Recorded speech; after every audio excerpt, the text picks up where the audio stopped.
Well, hello everyone, and welcome back to Open to Work Beyond the Label, the podcast for talent in transition. Today, you are in for a treat. I have an incredible guest. I have Lindsay Mustain with us. Lindsay is a 2 times best-selling author, a former top Amazon recruiter, and the founder of Talent Paradigm. She's reviewed over 1 million resumes and personally hired more than 10,000 candidates. Now, through her intentional career design blueprint, she's helped over 20,000 professionals in 121 countries land their ideal remote jobs without endlessly applying online. Her clients earn massive raises up to 100K or more, landing roles that they love and taking back control of their career path. In this episode, she's sharing mindset shifts, strategies, and systems that turn job seekers into high-value candidates that companies compete for. If you're stuck in the job cycle or ready to finally land the role that you deserve, this episode is for you. Lindsay, thank you for being here today. Oh, it's such a pleasure, Laura. I'm excited. So, Lindsay, you've hired over 10,000 people and reviewed millions of resumes. What made a candidate stand out instantly to you back then? Oh my gosh, it's such a good question because my career has really been I am a hunter. So, in the world of talent, that means sourcing. So, sourcing is when we would go and find talent. And so, for me, like you really have to be the very best of the best to stand out. I like to say there's like three piles. There's the no pile, there's the maybe pile, and then there's the yes pile. And then for what we call the candidate of choice, there's kind of like a hell yes pile where we'll stop what we're doing and make the call or send that email, get them on the calendar as soon as possible because we want to prioritize top talent.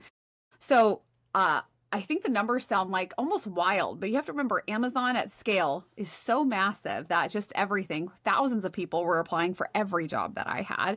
So what makes somebody stand out is it's well beyond the resume. Like I think that's the part is most people think that resumes kind of shake hands and kiss babies. Like they're not going to do the heavy lifting for you. But really what stands out somebody like in that because you've got 6 seconds on paper, what makes somebody really stand out is when they're very clear about what they bring to the table and they can communicate that in 6 seconds. That is kind of a masterpiece in of itself, and that will make a recruiter stop what they're doing and schedule a call, or a hiring manager say, please do whatever it takes to get in touch with this candidate because we're really interested in their experience. Wow. So, yeah, you think about having an online presence and having a video, for example, they say it takes like 3 to 6 seconds to get somebody to watch the full video. And then same thing with your LinkedIn profile. They click on it and it takes 3 to 5 seconds before they decide to follow you or not. So I never thought about it, but the resume is the same way. Like you've got to really stand out very quickly on that resume. It's so true, and it's why like I kind of like to say that the resume can't do the heavy lifting for everything you really want to do in order to get really top positioning as the candidate, but you want to optimize for that. So just like their hooks, right? You want to get somebody to listen to the rest of this podcast, right? Like we want to capture their attention immediately. Same idea. And so that's right why format matters more than anything on your resume. You've got to communicate the right stuff in the right order to optimize for those 6 seconds. And like for me, I didn't even have 6 seconds to spare. So I had like three. That means I'm going to look just across the top and then I'm going to go right to the second page in the top job. That's really it. That's all you've got is this little, it's called a Z format. And that's how we look at resumes. So when you understand that, that's where you've got to make sure that people's eyes are going to the right information at the right time to sway that decision to get you into the yes pile.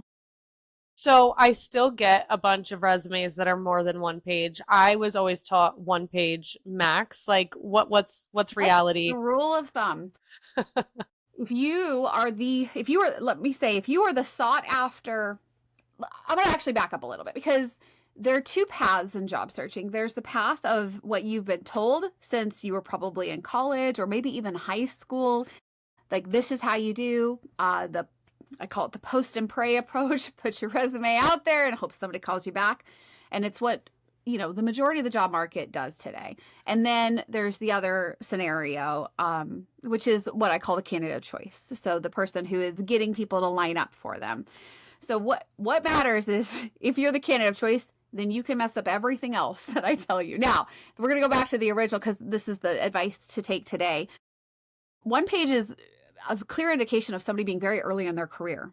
So to me, there's no way you could get across the information you need to have in one page if you are a senior professional.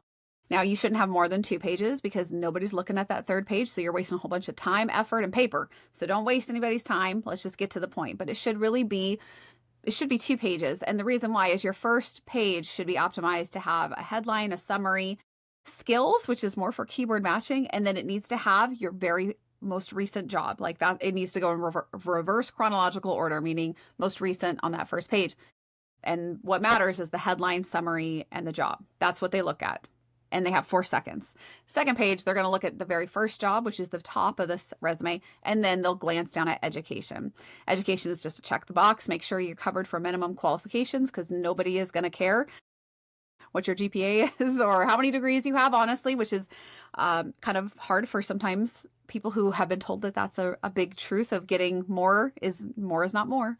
So get in, get out, and move on because really we're not hiring for that. We're looking for the right fit. And so that's what your goal is to be the right fit, which is in of itself the big challenge.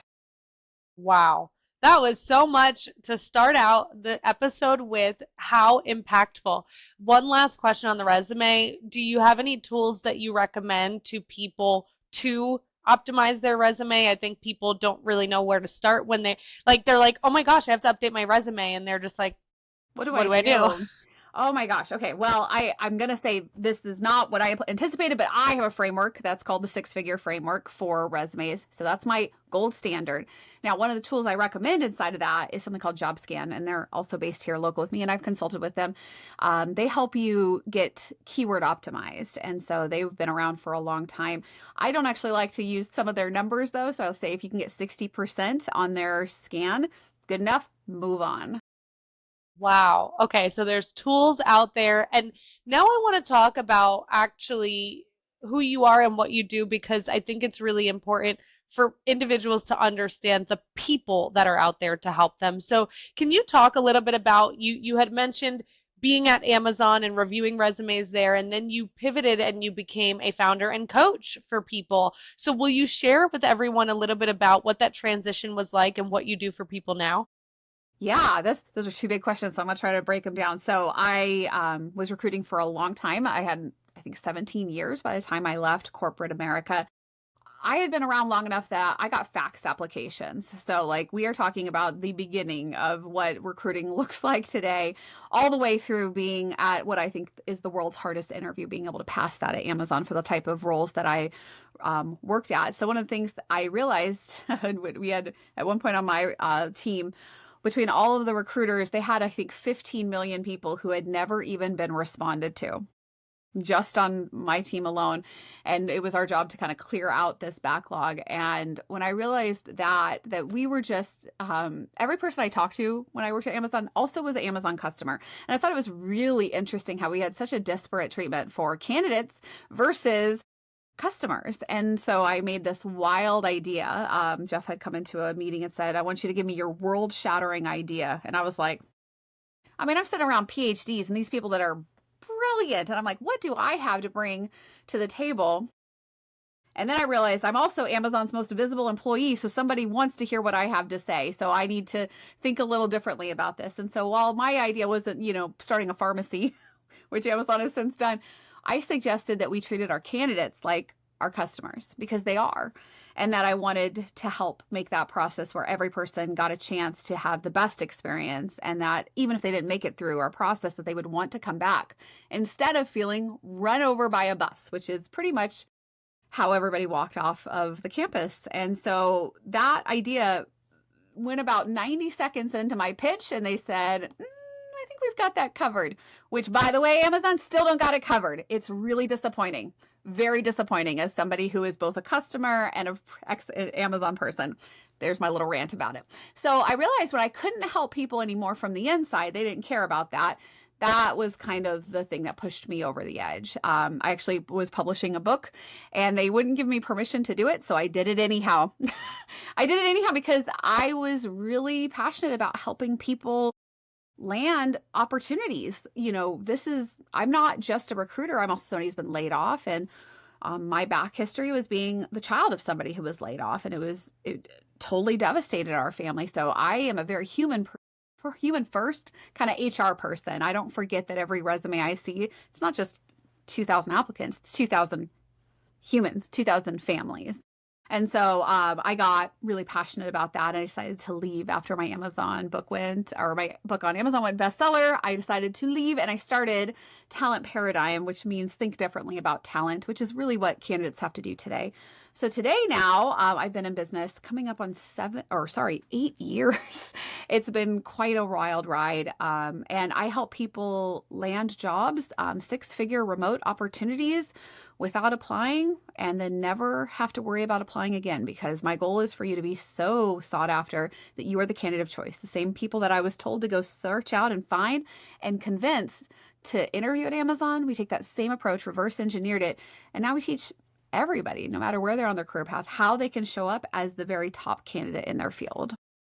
Wow. Well, thank you for sharing that story, and I'm so excited to dig in deeper. So, you talk about intentional career design.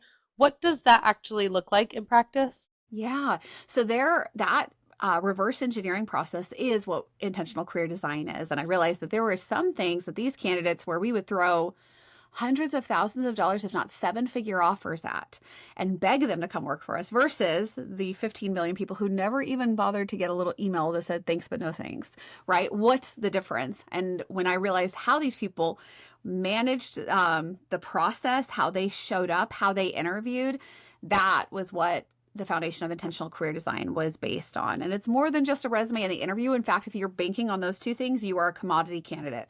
And I don't mean that rude. I just mean that if you think that the resume and the the interview are enough to differentiate yourself in today's market, you're probably in a world of hurt right now. And I don't say that to be unkind. I say that is the reality of most job seekers, and it is heartbreaking. It is absolutely devastating, and it can actually be, I know, because I've been on the other side of that equation and the person who's in it, it can be really devastating to both you and your family. So intentional career design is, it's really actually 9 steps, but I'll break it down into 3. The first one is getting really clear about what you bring to the table. Now, I just told you that was the most important thing about your resume.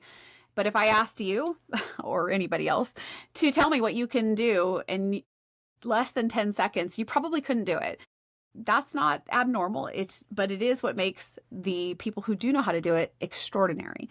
So we as human beings classify and sort information not even on a higher brain power level, right? So it's not our higher brain function that's sorting people. We are like assessing, are you a threat or are you like friend or foe, right? That's our first very basic assessment. After that, I might think about, now where do I categorize you? If you understand that, that's how we categorize you. How do we categorize you to see you as highly valuable and sought after? It's an anchor moment. That bias is called anchor bias, and it's the most important thing that you can lock in your job search. So you've got to be positioned really well and be very clear. And it is not like driven professional with go-to-market strategies for large companies.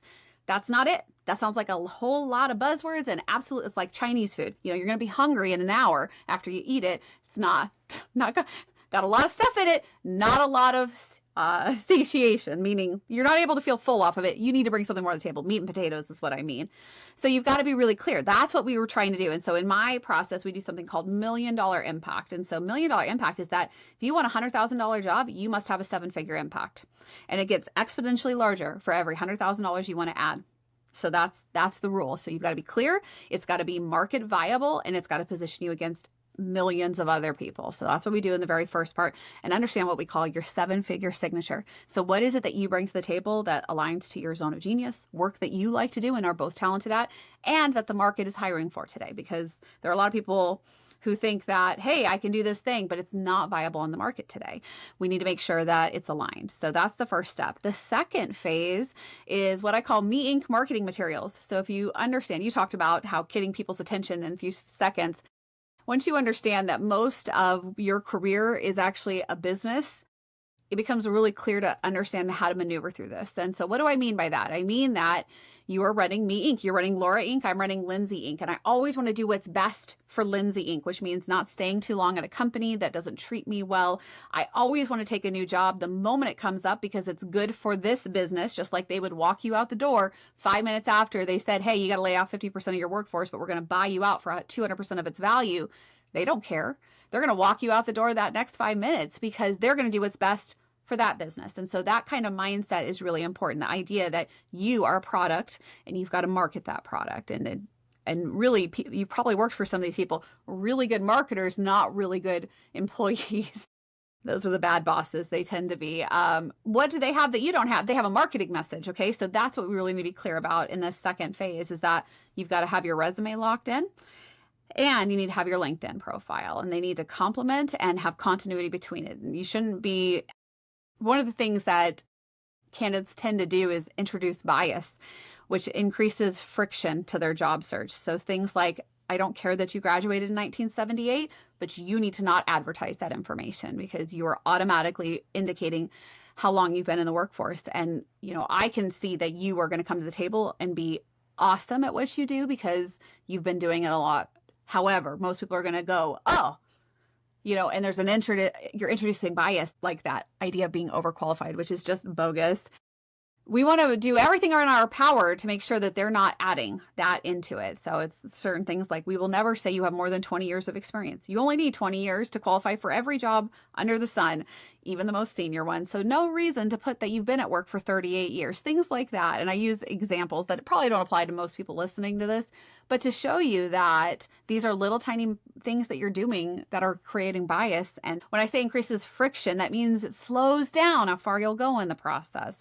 So we want you to get that locked in. So that's the second phase. And then the third phase is what really is my signature move, which is the candidate of choice framework. And so this is what those people I told you that at Amazon were being sought after, and we were begging them to come interview for us and throwing money at them and offers and speeding up our process, all things that are nearly impossible to do at Amazon, who thinks that they're lucky they even granted you an audience to talk about what you have on your resume. Why are they having such a wildly different experience? Well, that's what the candidate choice framework is. And ultimately, this is a combination of a few things: having the right people in your network and having a strong reputation. Those two things can happen pretty quickly if you understand the first two dynamics and this process. But it is something that once you do it, I call it the job offer generator system.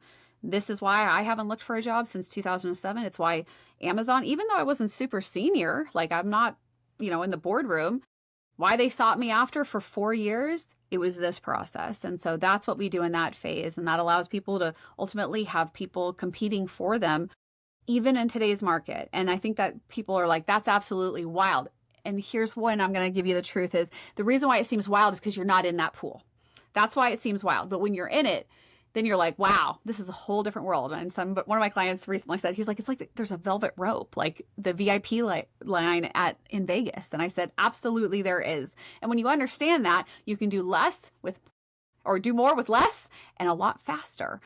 And that's what we're ultimately tapping into. So those are the three phases of intentional career design. And my goal is to get you to always be the candidate of choice and to continue to make more and do more and have opportunities coming to you, even when it feels like no one's hiring.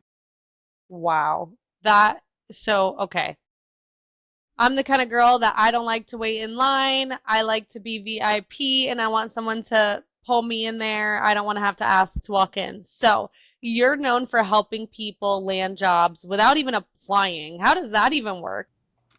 Well, let's go back to how does that even work? Because I think that most people think you have to apply. And there's like two schools of advice, right? One, get your resume ready, be ready to apply, come in eager, and make sure you blow them out, with your enthusiasm. All right. And some of those pieces are good when delivered correctly, but that's a commodity candidate strategy. Then we have the candidate of choice strategy. Okay. So top tier talent, they don't apply for jobs. They have people reaching out to them. And I know because I led the teams to do it. Okay. So I told you there was kind of two different experiences, right? The people who are applying. And let me tell you that I have a big heart for those people, and much to my own problem, I will go through that. But those people are not considered top talent. They're considered I don't think that Laura is probably waiting for me to post the perfect job and is like ready there first in the pool. I think that Laura, top tier candidate, is probably at her job right now working really hard and delivering great value to the business that she's already in. I don't think that you have enough time to be looking for a job or applying when it first comes out. And so when you understand that, that means that I need to go find Laura, because the gold standard in recruiting is that the best people are not the ones who apply to the jobs. Okay, now this is where that hurts, because you've probably been told, well, if you're interested in the job, just apply. Yes, and also those people are not applying that we're trying to seek out. So how does that work? Well, really what you need to be is so perceived so valuable and have the right network, the right positioning, and the right brand. And that's how you become the candidate of choice. And so that's what we're trying ultimately in inside of intentional career design to do. And it's a combination of really like understanding how to increase your perceived status, which is both authority and influence, have a unique thought leadership, have the connections with the right people. The idea here is, I just told you that I would go and hunt people. Well, that was before the job was posted. So like if you're waiting for the job to be posted, I've already started sourcing long before that's happened. I already have in hand 2 or 3 people who are going to be my top candidates because of the back door, like the velvet rope process of who's going to be in that top talent pool. They're the people who I'm reaching out to. And so just like you see CEOs being nominated, you didn't see the CEO job being posted, right? Because they were sourcing those people, they were vetting, they were recruiting them. That's the difference of the process. And so really sophisticated companies have that process in play because it's considered best practice. Other companies may not, and you do have to apply. You have to go through that vetting process. And so you just need to know what kind of company you're working with. But the most desirable, most prestigious, and usually the fastest growing companies have a more sophisticated recruiting function, because hiring quickly matters more. And when you're in the pool and we have to wait for all approvals to go through the process and then vet thousands of candidates, it's a lot easier to be in the 5 people versus the 1,400 people who applied. And I think we're seeing that right now, where you can see how many people have applied when you look at LinkedIn and you click the easy apply button and you're like, oh, well, that job just went public 45 minutes ago and there's 300 people already in there. And it makes it feel like it's hopeless. But really, it's because you're in that pool. You're just buried by your competition versus being perceived as top talent. I've been preaching a little bit because I'm doing it myself, branding, personal branding, and Yeah. being more than your title, and really leaning into who are you and what do you want, and forget about where you want to work, right? Like forget about the title that you want. Can you share insights into personal branding and how someone might get started there, or what they need to do to start to build that online perception of being Yes. top Okay. talent? Yeah, so personal branding is one of the secret sauces. So when I say increase your reputation, increase your presence, increase your thought leadership, personal branding is really the undercurrent underneath that. Now, really about personal branding, you just can't show up and post nonsense. Okay. So like you've got to be with everything, you've got to be really directed about what your goal is. And so if you want to be perceived as top talent, then let's reverse engineer where that comes into play. One, you need to be known for something. So you've got to pick what you're going to put your stake in the ground on, right? So intentional career design is my stake. It is literally what we have said at least 17 times in this conversation alone, right? So that's what I'm known for. Now, do I just talk about intentional career design as part of my personal brand? Absolutely not. But so I have different pillars that are underneath it. So you just really first make sure that you're not just showing up inventing. Just make sure you're not, when you're posting content, when you share anything, I like to make the rule of thumb is like, if my grandma saw this, would I be embarrassed? Like, does that help me? And so really, I see people coming out there and either tearing people apart or, please, I really need a job. And so I just want to remind you that that follows you. Before I see your experience on your LinkedIn, I will see you as that. And so you've just got to be really clear about what do you bring to the table. And I get the tendency to really want to be like, oh my God, I need a job. But the equivalent is, and I'm going to say this, and please know that I mean it with love because I'm trying to tell you how to help yourself, is when you show up like that, it's like showing up to the bar, say, with a shirt that says single, ready to mingle. That's what it's like, okay? And I'm going to tell you there's a place and a time for that. Like, I don't know, was it Brewster's Millions? He has to spend $1 million or something in the course of 24 hours. Like if you need to get married tomorrow in order to, survive, then you go ahead and put the single ready to mingle. Same thing goes here. Like if you need a job that desperately, you do whatever it takes, and I'm never going to judge you for that. However, most people are not willing to go to the corner store that's definitely open right now that needs somebody. They're looking for the right job. So if you want the right job, then that's not the strategy, right? And so we need to change that idea. So you need to be, what do you want to be known for? So we got to get back to that idea of what I'm talking about in my process, $1 million impact. That's phase one. We need to know about what you do that actually is valuable in today's marketplace that you can clearly communicate. So if I do see your content, I think that's such a cool take. I mean, literally, Laura, we're here because of that for me, right? Like this is, you are here because of this. So it works in every way. I cannot tell you, this has changed my entire life. My personal brand is. But you need to, when you click in, you need to be very clear about what it is. So when Laura reached out to me, she was very clear about what she brought to the table and what she was asking of me. And I said, yes, and I'm here and I'm excited to talk to you about it.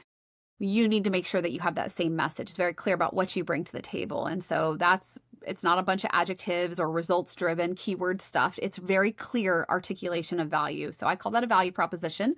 That's what we're always trying to create, is something that you bring to the table. It needs to, again, have that alignment, but that's what really needs. So before you post anything, be clear about what is the outcome that you want and what you stand for. Now, second part, let's talk about what you actually should be posting. Okay. So thought leadership.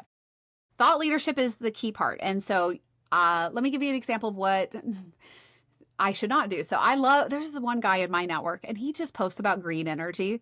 Now, I have no green energy background.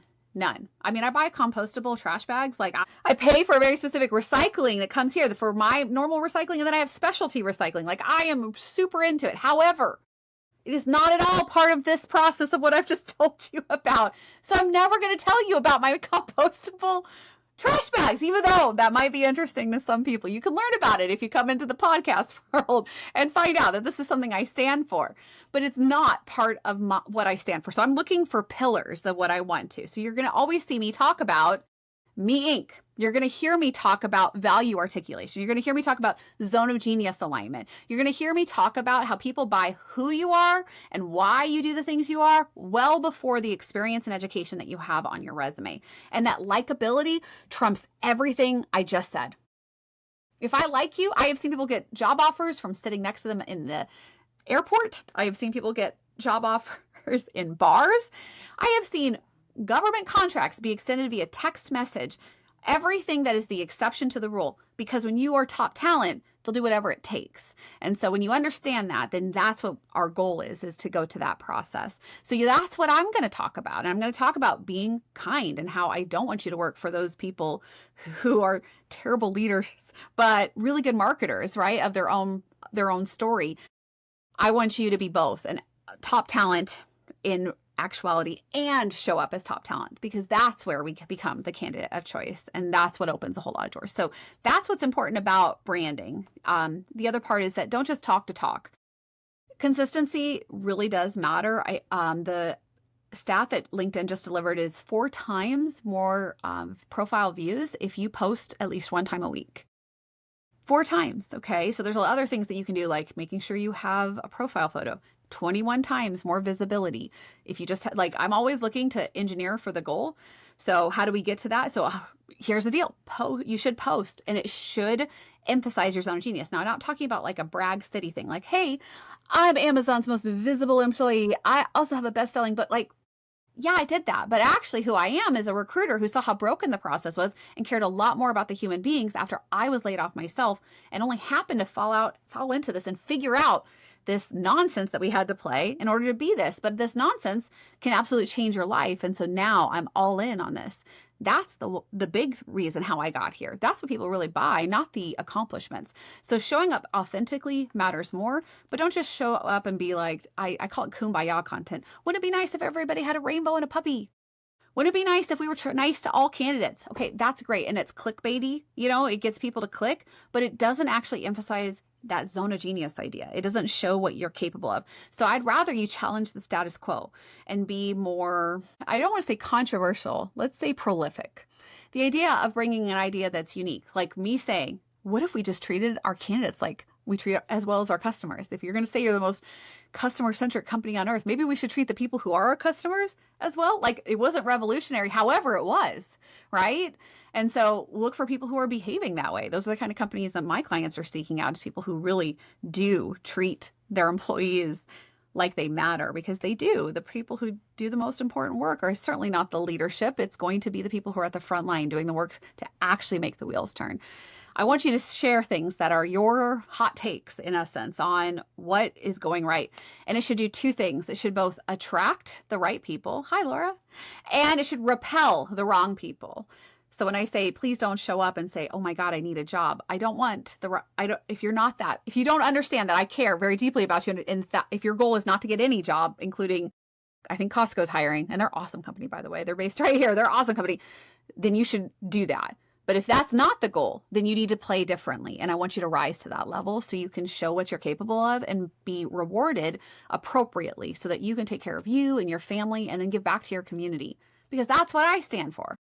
Yeah, it's hard to break through the noise. I've started following a lot of experts on branding on LinkedIn as an example. I started following you as an example. But some of the branding folks have the same message. They're all saying the same thing over and over and over and over. And it's almost like you're posting just to post, like that consistency piece that everyone feels they need to do. But then I saw somebody post, and I wish I knew their name, and I should probably go and find it because I'm pretty sure I liked it or commented on it. They said, I got more followers by not posting every day for the heck of it, but by posting when I felt that I had something to actually say.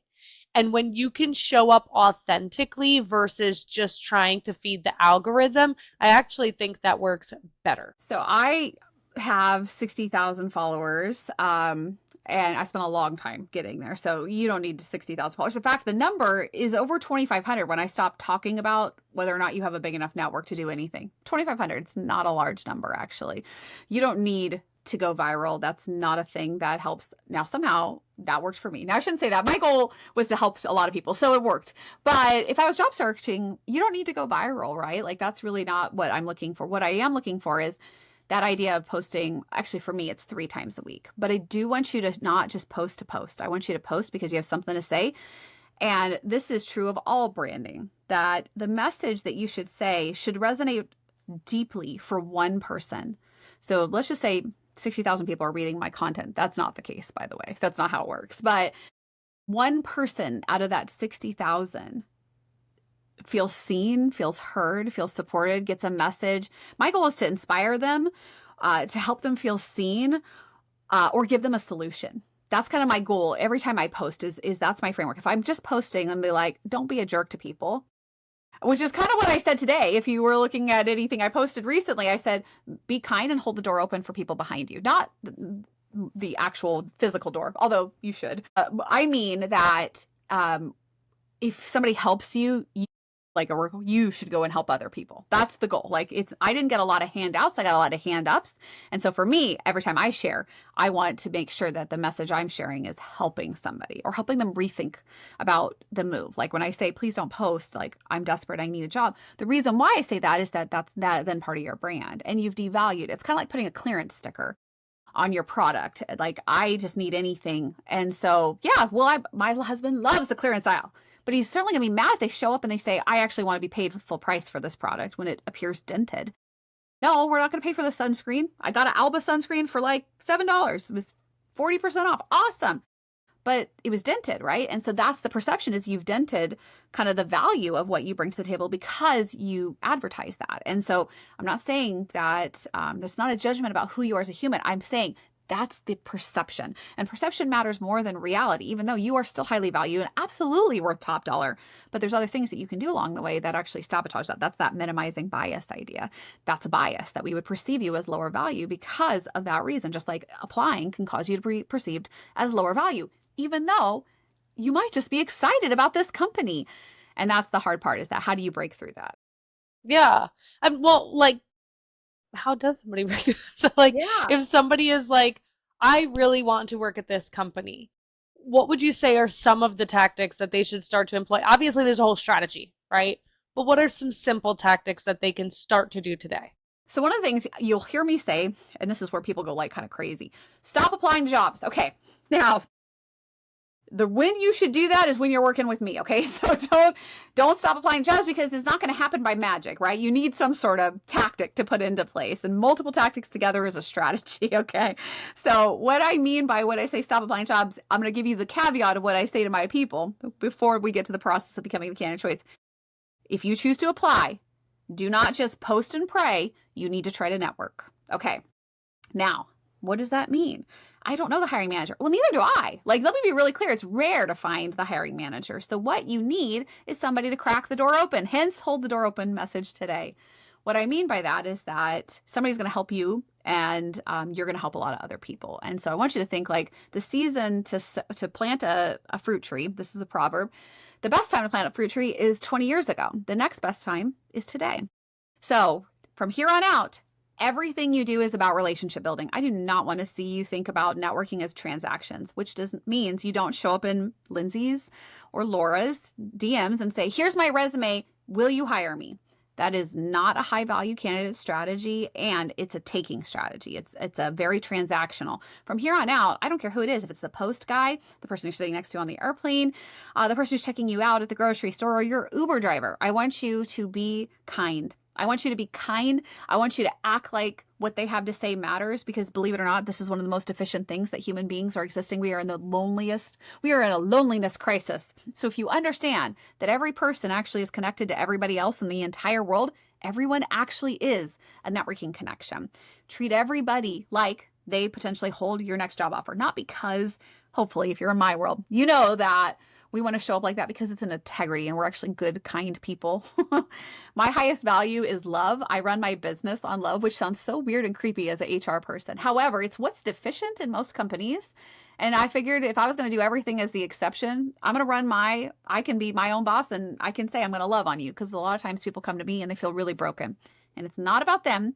It's about the process. And so when I experience anyone in my life, I really want to hold that standard of treating them with love. And sometimes love means I give you the hard feedback because it wouldn't serve you to tell you something that wasn't truthful to aid me in my comfort right now. I'd rather embrace the discomfort and give you the message you need, because that's actually love in action, is that feedback. Okay. So why am I saying all this? Is that relationships are going to get you further.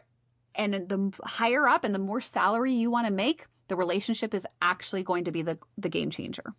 So from here on out, that is the first mindset shift. And so that's not quite a tactic. I need you to think differently. So it's a paradigm shift. Hence, Talent Paradigm's the name of my company. Okay. So you need to think differently, that people are who's going to bring you in, and knowing the right 3 people would matter more than 3,000.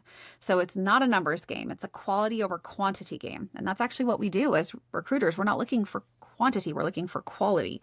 So from here on out, because here's the deal. When I'm recruiting, I want to see that my team is hiring 40% of its pool from employee referrals. All right, 40%. Why?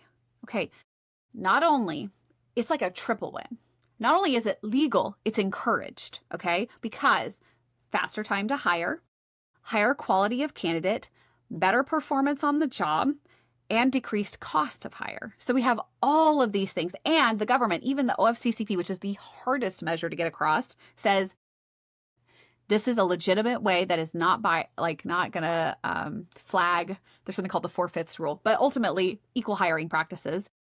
It's not going to flag that because it's considered a best practice. And so when you understand that you should be talking to somebody who can open the door for you.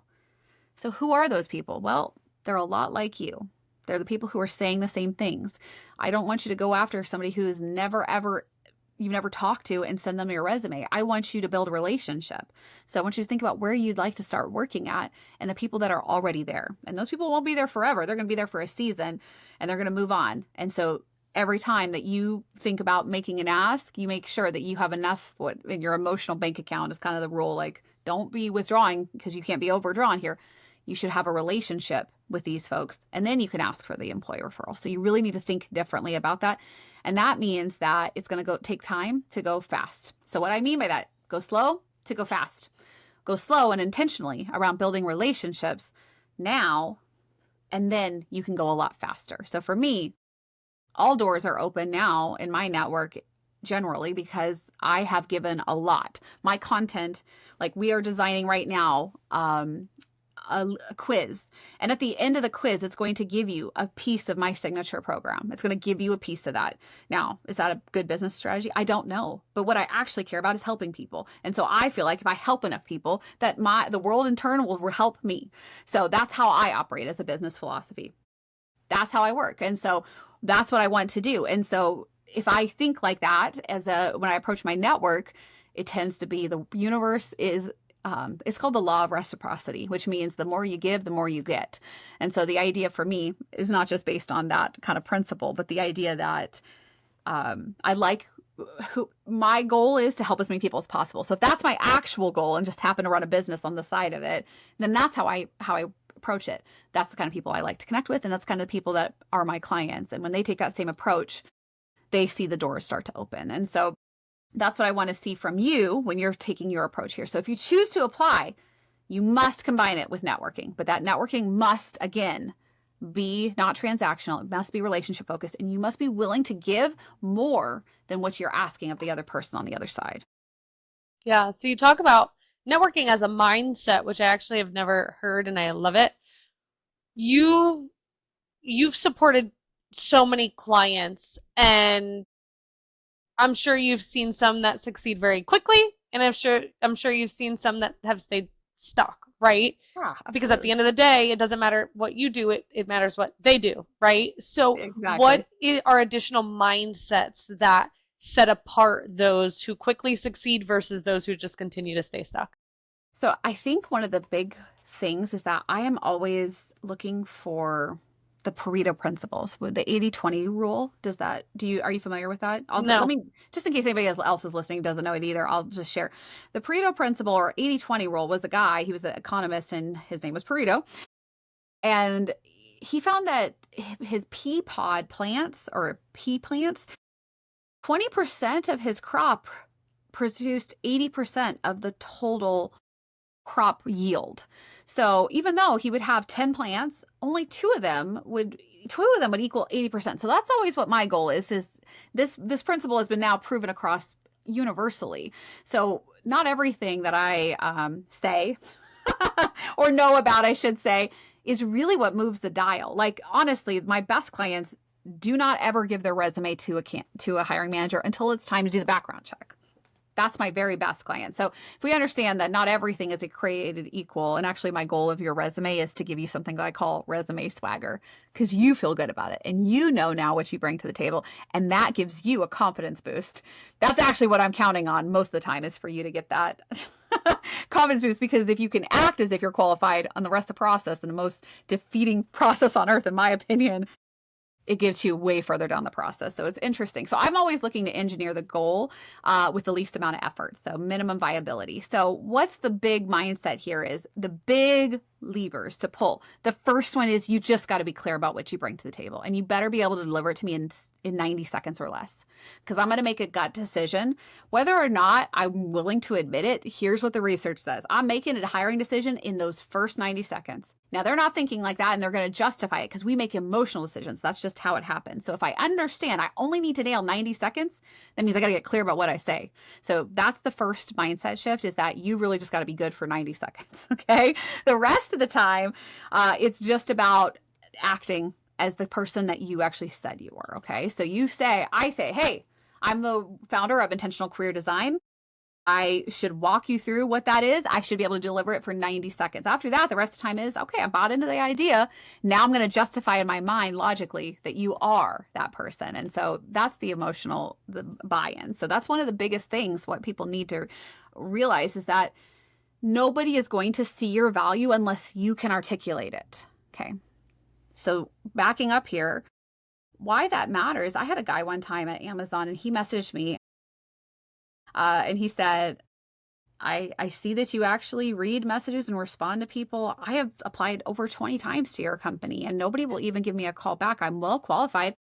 I would be excellent at this job. I have I'm a Harvard alumnus. I have a former White House aide to 2 presidents. Oh, this was the kicker.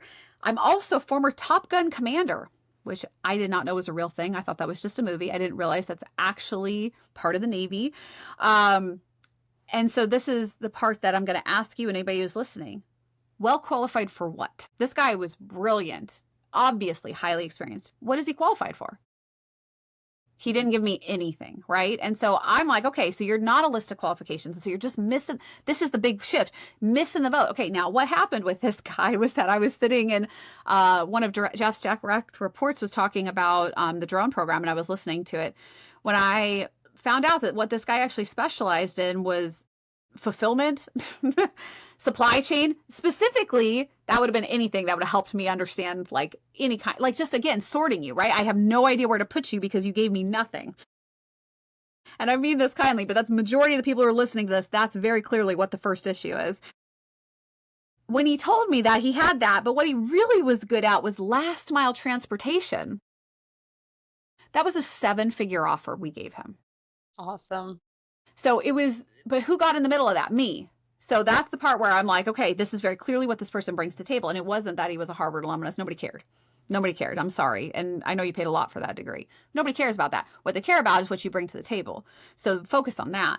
When we understood that, and that's what I gave them, the same presence of what I say, you need to be able to articulate your value in 3 sentences. You have 90 seconds. Make sure it's good.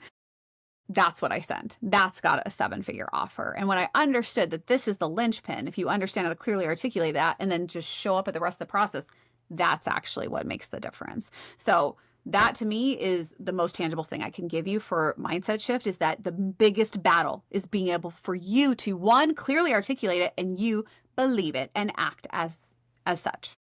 Yeah. Wow. That all of this has been so helpful. We have a lot of people who are listening, likely who are burnt out or losing confidence in themselves. And then after hearing all of this, they might be also feeling down, like, I haven't been doing any of this, but we're never taught this. No one has ever taught us this. So this Exactly. is step one, is hearing what people are doing that's working. So what would you share to anyone who's open to work right now that is good advice to help them to reclaim control and momentum and just get started on a new path to basically reclaim their ownership of finding their next opportunity?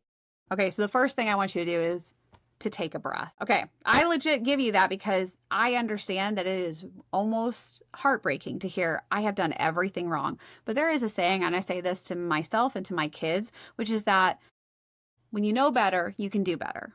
You can't do anything to change what you have done in the past, and you can't change, what you were taught. So what can we do is that everything that you've done up until this point was the very best that you could do given the circumstances. And if we make peace with that, then we can now move on. Okay. So like forgive our past self for Lindsay, not knowing what you were supposed to do.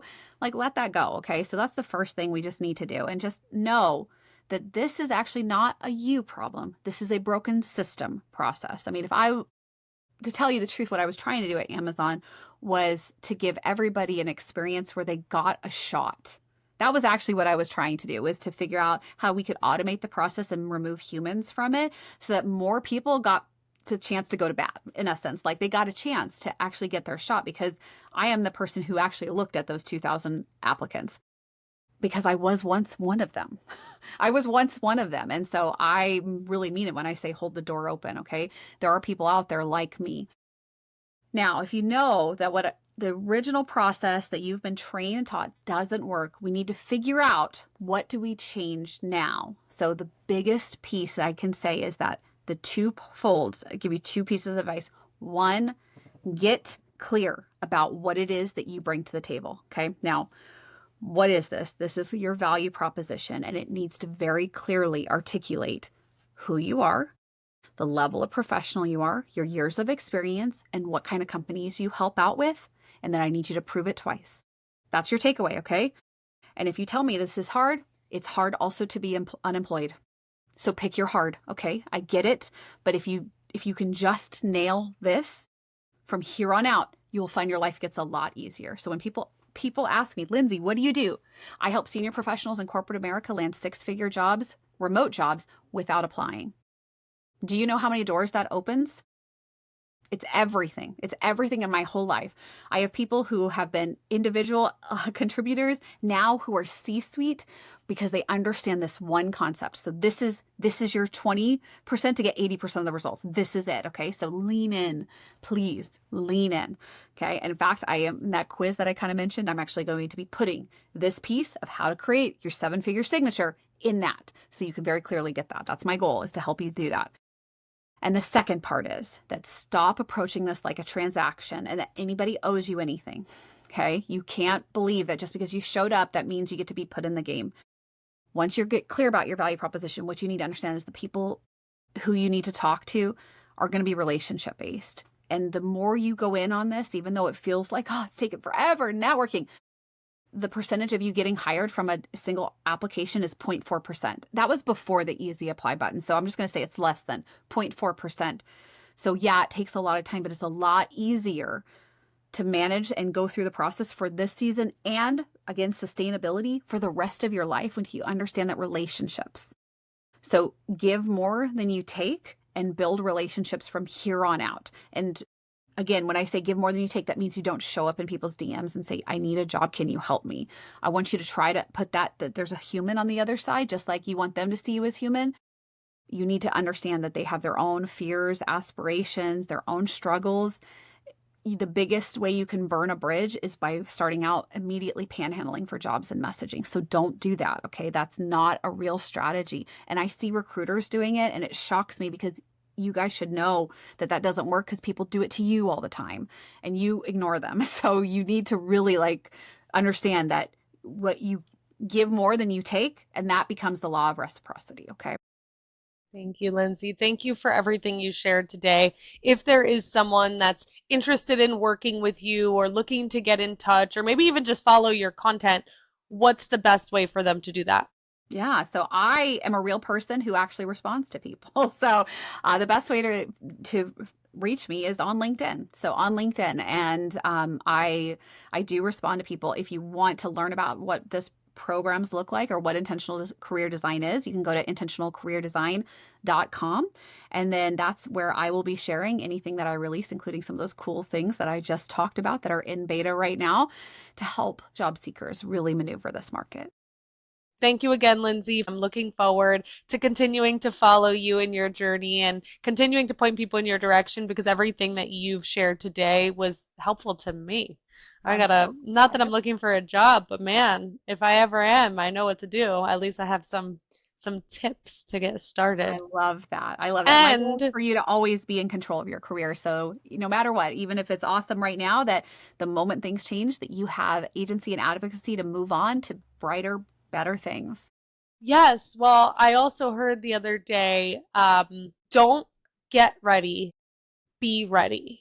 And so it's not about the fact that I'm not looking for a job right now, but who knows where my career is going to go and at what point I'm going to have to look for a new opportunity. And so, same thing with everyone else. Don't wait until it's a hard time and now you're having to pick up the pieces. Get ready now. Be ready. Don't wait. I'm going to say I can't echo that sentiment hard enough because my goal is when somebody becomes the candidate of choice, the place is to remain there. So that means the week that you start your new job, I make sure you update your resume and your LinkedIn because we are always open to work, people. We are always open to new opportunities. We are always thinking about what we want to do next. I don't care how long it is because you are running Me Inc. Do what's best for that business always. Thank you. Thank you again, Lindsay. Thanks so much, Laura.